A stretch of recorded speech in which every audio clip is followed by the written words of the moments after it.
Hi historians, I thought I'd have a little bit of a chat to you about the nature of Tsarism and Tsarist Russia at the turn of the 20th century, the end of the 19th century. So let's recap a few of our key ideas. Firstly, I'd like you to think of the Tsar as I've tried to capture in this diagram a little. I would like you to think of it as an unlimited monarchy, something a little bit akin to the absolute monarchy that existed in France prior to the French Revolution. Sort of like a medieval monarchy, but on steroids. It's a really full-on system in which the Tsar has power centered upon himself. He has power that is essentially unlimited. This is a total autocracy. The Tsar's believing that God has invested in him a sacred trust. And this is enshrined in the fundamental laws of Russia and the Russian Empire, right up until the 20th century. Now let's think about that term Tsar. We spell it T-S-A-R, but you'll often see American spellings as C-Z-A-R, which is quite close to the ancient Roman emperor's title, imperial title, Caesar. And that's the origin of the word. And we see that coming up quite a bit. Tsar Nicholas II, who you can see in this image here, who looks a great deal about like his cousins, particularly George V of Britain and also Kaiser Wilhelm II of Germany. Nicholas II was of the Romanov dynasty. Romanov technically in Russian, or literally in Russian, would be Ov as son of, so he's son of the Romans. Nicholas II, son of the Romans. And this links back to the idea that Russians will see their empire as the third Rome. The first Roman Empire, of course, being centered on Rome about 2,000 years ago. And then Rome splits, the Roman Empire splits into an Eastern and a Western Roman Empire. And the Eastern Roman Empire was centered on Constantinople. When it fell to Islam, the legend has it that civilization has passed from Rome to Constantinople and then to Russia itself. So the Tsar is seeing himself as an heir, if you like, to the Holy Roman Empire, the Roman Empire of ancient times. But by the time we're picking up the story, I love this imagery here that comes from a cartoon of Tsar of all Russias that you may have already worked on in class. The Tsarist institution is in decay. By the start of the 20th century, it's unable to reform or modernise. It's not able to keep pace with Western Europe, even though it's trying to see itself as a European type nation. It remains medieval in style, its structures, its feudal power, its feudal arrangements still exist. In fact, it was only in 1861 that serfs, the peasant classes, slave-type peasantry of Russia were emancipated and freed. This is something that had happened centuries earlier in Europe, in Western Europe. It had a very strong agriculturally based society based on village life in farming areas. It's backward by most Western European standards. So Russia is not ripe for the type of Marxist revolution that a lot of the Bolsheviks, a lot of communists, a lot of socialists are looking for. Karl Marx, who we'll talk about later, would talk about how communism would grow out of an industrial state. Russia is not that state yet. But nonetheless, by the early 20th century, the institution of the Tsar as imperial ruler of Russia, a divinely instituted central autocracy of this empire, has been increasingly challenged by revolutionaries. It's challenged by what we would call the liberals, those people who believe in freedom and democracy are challenging. It's challenged by aristocrats who are wanting to share in the Tsar's power. It's challenged by socialists on behalf of the working classes. Russia at the start of the 20th century has suffered from international humiliations. It's faced with constant threat of revolution.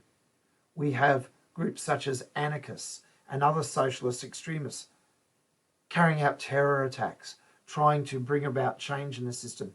And these groups are brutally suppressed by Tsarist secret police and so on. So this is our family. This is the Romanovs at the start of the 20th century. They're rocked by scandals as a family. The relationship of the Tsarina, the Queen, Alexandra, with a monk, a mystic of the Russian Orthodox Church, Rasputin, for example, is a sex scandal that's rocking the faith in the institution of the Tsar. There's a sense that this wealthy, powerful institution of the Tsardom has become disconnected from the people, where the Tsar had tried to present himself as little Nicky, the uncle of the people, the caring father figure of the Russian people, had become disconnected, detached and aloof from the people. Liberals and socialists, political groups within Russia, are increasingly calling upon the Tsar to change his ways. Liberals want to return to a Duma, D-U-M-A. They're wanting a parliament. They're wanting popular vote. They want a constitutional monarchy, as exists in other parts of Europe, such as in Britain. Socialists, on the other hand, such as anarchists, the Mensheviks, the Bolsheviks, are wanting to bring about violent change. We see anarchists carrying out terror attacks in Russia through the late 1800s. The liberals actually do carry out a revolution in March 1917, at the height of World War I. And that revolution of the liberals in March is hijacked by Bolshevik, Marxist revolutionaries in October 1917. Until those two successful revolutions in March and October 1917, any attempts to change the system were met with violence and repression by the Tsar. At the same time, the Tsar as an institution and Russia as a nation and empire suffers defeat and humiliations on the international stage. There's a sense of decay. The Russo-Japanese War of 1904-05 sees the first defeat of a European power by an Asian nation. The rapidly modernising Japan defeats the Russian Navy off the coast of what is now Korea. We have in 1905 the Bloody Sunday incident, in which troops in St. Petersburg outside the Winter Palace massacre a group of petitioners who are hoping to bring their concerns to the ear of a still loved Tsar Nicholas II, shot down by the Imperial Guard. We have Russia becoming involved in World War I in 1914, and on the Eastern Front suffering massive defeats, particularly at the hands of the Austro-Hungarian army. So finally, I'd like to leave you with this short discussion of a primary source. Titled At Last, it indicates there's been a long wait for revolution. Let's think about how we break down a primary source such as this. Step one, with any source, is always to look at the caption and have a look at the background statement. They are crucial. Always look at it, you get some clues. Step two, might hit the right key on the keyboard. Step two is to look at the main features. Step one, read the caption. Your eye is not usually drawn to that. Step two, if it's artwork, let your eye go to the main features that the artist wanted to emphasize. What's the main point? And even if it's a selection of a bit of text in an exam, usually the person who put the text there is hoping you pick up on certain words, certain trigger points. What are those main features? Step three then is to make well-supported judgments on this source's usefulness and reliability.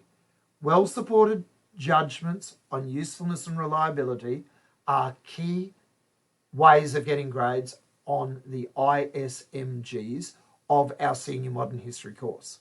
And I've got a couple of examples that will appear there soon. So, step one, look at the caption.